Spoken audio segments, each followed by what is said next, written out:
बहादुर लड़का। बहुत समय पहले की बात है। एक दिन दीपू किसी काम से बाजार जाता है। वहाँ पे दुकान से खाने के लिए बिस्किट लेता है। तब कुछ बदमाश लड़के दीपू को परेशान करने लगते हैं और दीपू का बिस्किट छीन लेते हैं।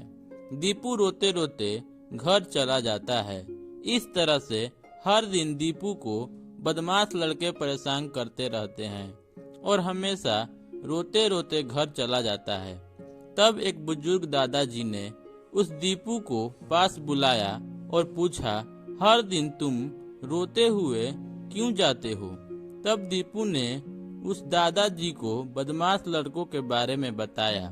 दादाजी ने दीपू की बात सुन के दीपू को कहा, बेटा, इस तरह तुम हर दिन रोते रोते घर जाते हो, बड़े होकर भी इसी तरह से घर जाओगे क्या? तुम उन बदमाश लड़कों का सामना नहीं करोगे। तब दीपू कहता है, वो मुझसे बड़े हैं, मैं कैसे उन लोगों का सामना करूं? तब दादाजी ने दीपू को कहा, बेटा, हिम्मत और साहस से किया हुआ कार्य हमेशा सफल होता है। तुम्हें भी साहस दिखाना होगा। तुम्हें बहादुरी से उन लोगों का सामना करना होगा। अब दीपू ने सोच लिया कि वह अब उन बदमाश लड़कों का सामना करेगा। फिर दूसरे दिन दीपू बिस्किट के पैकेट में लाल कीड़े भरकर ले गया। जब वह बदमाश लड़के दीपू से बिस्किट का पैकेट लेते हैं और बिना देखे बिस्किट के पैकेट खोलते हैं तो तुरंत उन लड़कों के हाथ पर कीड़े चढ़ जाते हैं और उन लड़कों को बहुत डंक मारते हैं। तब बदमाश लड़के ने दीपू से माफी मांगी। इस तरह से दीपू ने बहादुरी से सामना करते हुए घूमने फिरने की आज़ादी मिल गई। लेकिन वे लड़के कहाँ सुधरने वाले थे। उन्होंने दीपू का पीछा तो छोड़ दिया, लेकिन एक छोटी सी लड़की को परेशान करने लगे।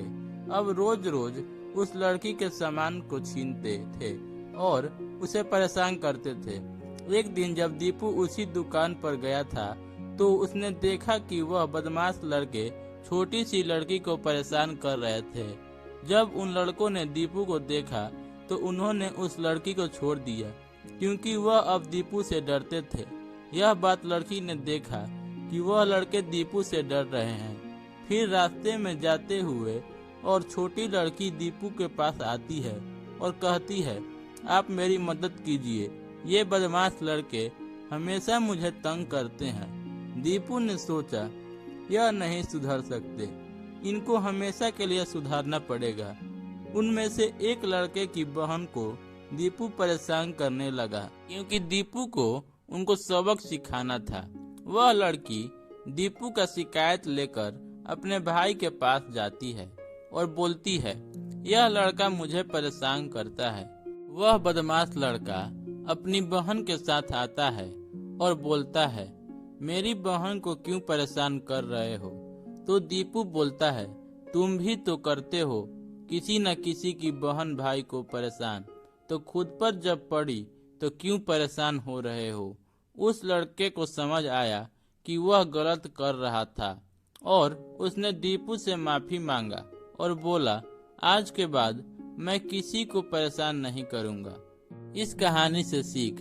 इस कहानी से हमें यह सीख मिलती है कि हमें हमेशा मुसीबत का बहादुरी से सामना करना चाहिए और मुसीबत को सिर्फ खुद से नहीं, जड़ से खत्म करना चाहिए। Thanks for watching. Please like, share and subscribe my channel Story Time Zone for more videos.